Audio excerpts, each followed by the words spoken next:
నేను హెలికాప్టర్లో పోతున్నా 5 మినిట్స్లో మంచి నిద్ర పడతాడు, వాళ్ళు ఫ్రెష్గా వస్తుంది మొహం. అది మన వల్ల కాదు. అది కష్టం మాత్రం అంత మాత్రం కష్టపడేటువంటి మనిషిని మనం చూడలేమండి. అది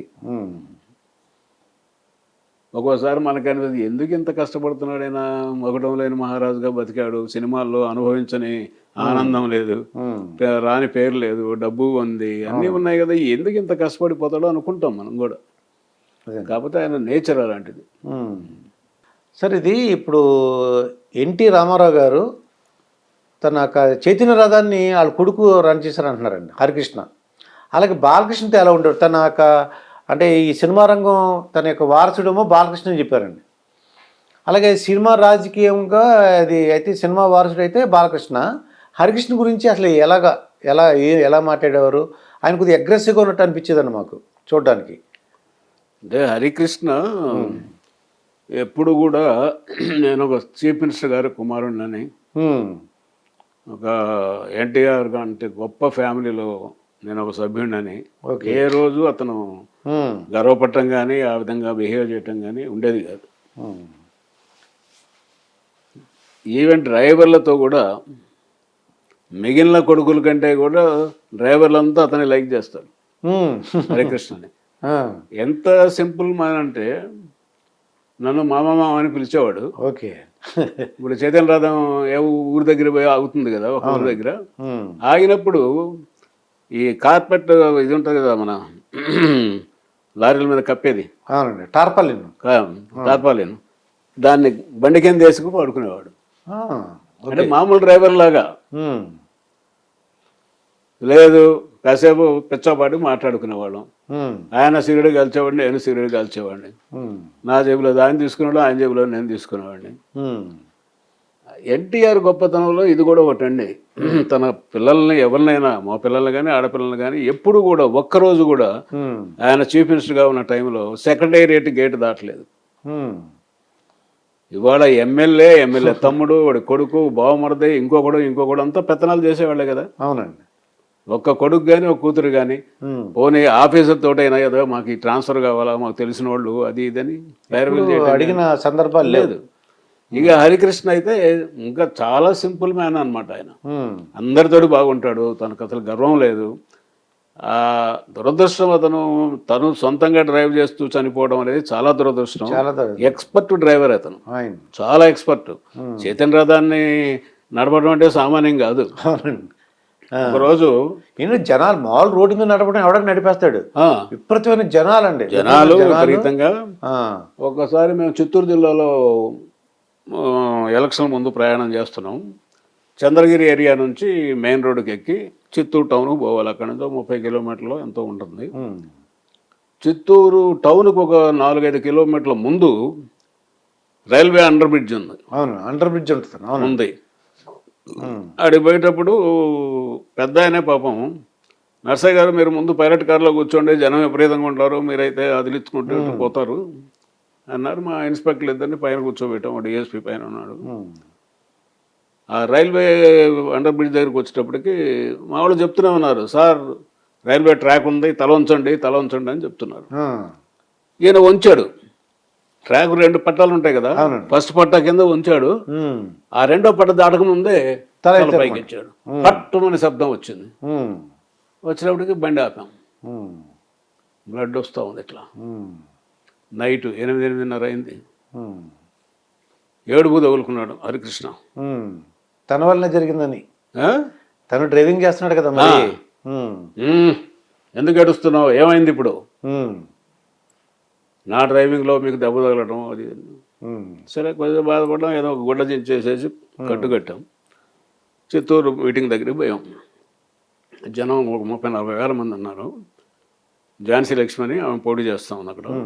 నాకు తెలుసు, వాళ్ళ నాన్న డిప్యూటీ కలెక్టర్గా చేశాడు. జనం అంతా ఏదో ఎన్టీఆర్ మీద రాళ్ళు వేశారు, దెబ్బలు తగిలినాయి, కట్లు కొట్టుకొని వచ్చారని చెప్పి పెద్ద కమోషన్ అన్నమాట జనంలో, అలజడి. నేను చెప్పిన మైకులో చెప్పి ఏం కాలేదురా బాబు, ఇట్లా జరిగింది, మీరు తొందరపడొద్దు అనవసరంగా అని చెప్పి. అప్పుడు త్రివిక్రమరావు గారు వీళ్ళ బ్రదరు, ఎన్టీఆర్ బ్రదర్, ఆయన కూడా ఉన్నాడు మా దగ్గర. ఆయన నర్సయ్య గారు మనం చెప్తే మూర్ఖుడు వెండు అవును. మొండి పట్టుదల ఉమ్. ఏం చేద్దామన్నాడు. మరి నువ్వు సొంత మనిషి, నువ్వు చెప్పకపోతే, నువ్వు చెప్తే వినకపోతే నేను చెప్తే వింటాడయా. ఉమ్. అందులో ఈయన ఉపన్యాసం మొదలుపెట్టి నరాలన్నీ బిగదీసి మాట్లాడతాడు. అవునండి. దాంతో బ్లడ్ ఇంకా కారుతూనే ఉంది, మేము కట్టుకట్టినా కూడా అవునండి. ఆ నరాలు ఉబ్బిపోయి. తెలుగుదేశం ప్రజలు అలా మాట్లాడుతుంటారండి. ఆ, నేనప్పుడు ఇంకా ఆవిడ ఝాన్సీ లక్ష్మి తెలుసు కాబట్టి, అమ్మ చూడు ఆయన ఇట్లా ఆపడు, మేము ఎంత చెప్పినా వెండు, నువ్వు మైక్ పట్టుకొని అన్నా నేను గెలుస్తున్నా, మీరు ఆవేశపడొద్దు, మాట్లాడొద్దు అని చెప్పి బ్రతిలాడి కళ్ళని పెట్టుకో అని చెప్పి చెప్తే ఆమె అట్లే చేసింది. ఆపాడు.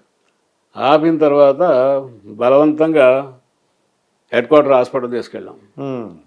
ఎంత దౌర్భాగ్య పరిస్థితి అంటే, సీఎం వస్తూ ఉంటే కనీసం అక్కడ అంబులెన్స్ ఉండాలి కదా. అవునండి. అంబులెన్స్ లేదు, కరెంటు లేదు హాస్పిటల్లో, ఎక్స్రే లేదు. ఏం చేయాలో మనకి పైపెన్ దెబ్బ, ఇది స్కల్ ఏమన్నా అయిందో మనకు తెలియదు కదా, చీకటి. ఇంకా అదే పనిగా రాయవలూరు పోయాం. రాయవలూరు పోతే హాస్పిటల్లో వాళ్ళు ఎక్స్రేలు అన్నీ తీసేసి, ఏం లేదులేండి సూపర్ ప్లేస్ దెబ్బే, స్కల్కి ఏం కాలేదు, లోపల ఏం కాలేదు అనగానే పోదాం పదండి అంటాడు ఈయన ఎన్టీఆర్. మేము రావండి, ఇవాళ రెస్ట్ తీసుకోవాల్సిందే ఇక్కడ మీరు, వాళ్ళు ఏం చెప్పినా కూడా అని బలవంతంగా పెట్టాం. అది చాలా మంచి మనిషి అండి అతను. అయితే మొత్తానికి చంద్రబాబు నాయుడు గారు ఈ తెలుగుదేశం పార్టీని కాపాడారండి, ఆ లక్ష్మీపార్తి దగ్గర నుంచి కాపాడారు. అయితే ఇప్పుడు అప్పుడే కాదు, అంతకుముందు కూడా నాగర్ భాస్కరరావు టైంలో కూడా మైసూరులో కాపాడింది కూడా ఆయనే. 2 సార్లు జరిగింది. ఇప్పుడు 3వసారి ఏంటంటే ఈ జగన్ ప్రభుత్వం మీద తిరుగుబాటులాగా ఉంది కొద్దిగా. ఈయన కొద్ది పెద్ద ఆయన కాబట్టి నెక్స్ట్ ఎవరు అవకాశం తెలుగుదేశం పార్టీలో జూనియర్ ఎన్టీఆర్కి అయినా అవకాశం ఉందంటారా? లోకేష్ ఒక ఆయన ఉన్నాడు, జూనియర్ ఎన్టీఆర్. ఇది వాళ్ళే కావాలని ఉంది, ఇంకొకడైనా కావచ్చు, ఏముందండి దానికి. ఇప్పుడు వారసత్వం ఇది ఏమైనా రాజకీయ రాచరికమా కాదు కదా. తండ్రి తర్వాత కొడుకు రావాలా, కొడుకు తర్వాత ఇంకోళ్ళు రావాలా, అదేం లేదండి. ప్రజలు ఎవరు ఎన్నుకుంటే వాళ్ళు, అది ఎవరైనా రావచ్చు. ఆ పార్టీలో ఎవరైనా కొత్త ఇంకో నాయకుడు కూడా వచ్చినా, జూనియర్ ఎన్టీఆర్ అయినా కావచ్చు, లోకేష్ అయినా కావచ్చు, ఇంకొకళ్ళైనా కావచ్చు, దానికేముందని. అది ఇప్పుడు చెప్పలేము మనం అట్లా. అంటే వీళ్ళు ఏమంటారంటే లోకేష్కి ప్రిఫరెన్స్ ఇస్తున్నారు, జూనియర్ ఎన్టీఆర్ పక్కన పెట్టారు అంటుంటారు. పక్కన పెట్టేది ఏముంది, అతని సినిమాలు అతను చేసుకుంటున్నాడు. ఈయనేమో ఈ 2-3 ఏళ్ళ నుంచి మినిస్టర్గా చేసి ఎమ్మెల్సీగా ఉండి ఉన్నాడు కదా. పక్కన పెట్టడం అంటూ ఇదేం కాదు లేకండి అది. సరే, ఆల్రెడీ ఇప్పుడు 4 ఏళ్ళు 3 ఏళ్ళు ఏమో మినిస్టర్గా చేశాడు అతను లోకేష్. తర్వాత ఇప్పుడు ఎమ్మెల్సీ ఉంది. మరి ఇతనేమో జూనియర్ ఎన్టీఆర్ ఏమో సినిమాల్లో బిజీగా ఉన్నాడు కదా, ఆస్కార్ అవార్డు అది ఇదంతా. మరి రావాలనుకుంటే రావచ్చు, ఏముంది, వాళ్ళ తాత పార్టీని ఎవరు కాదంటున్నారు, అందరు కావాలనే అంటారు. జూనియర్ ఎన్టీఆర్ కూడా వస్తే మంచిదనే అంటారు.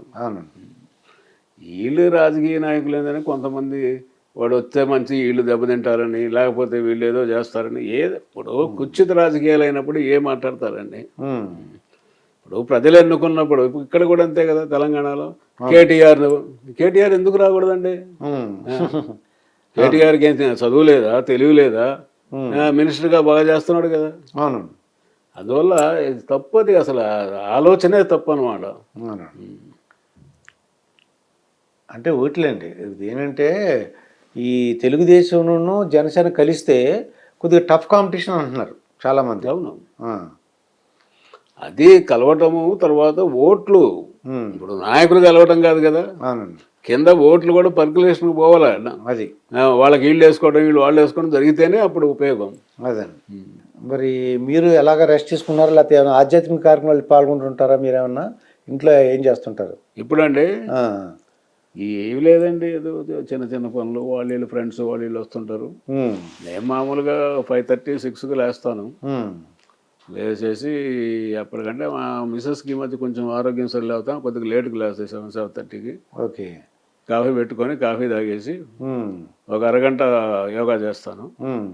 ఆ తర్వాత 45 మినిట్స్ వాకింగ్ చేస్తా. ఓకే. ఆ తర్వాత స్నానం పానం. అది. ఓకే. అది మీరు ఆరోగ్యంగా ఉండాలని, మంచిగా ఏమైనా అవకాశం ఉంటే సామాజిక సేవ కార్యక్రమం పాల్గొనాలని కోరుకుంటున్నాను. థ్యాంక్ యూ అండి. ఓకే, నమస్తే సార్. ఇప్పుడు ఆపరేషన్ లేకుండానే మోకాళ్లకు ప్లాస్మా ట్రీట్మెంట్. మీ ఆర్థోపెడిక్ సమస్యలన్నిటికీ రోబోటిక్ టెక్నాలజీ ద్వారా తక్కువ ఖర్చుతో శాశ్వత పరిష్కారం. Free consultation. ప్రతి ట్రీట్మెంట్ పై 20% డిస్కౌంట్. ఈ ఆఫర్ కొద్ది రోజులు మాత్రమే. త్వరపడండి.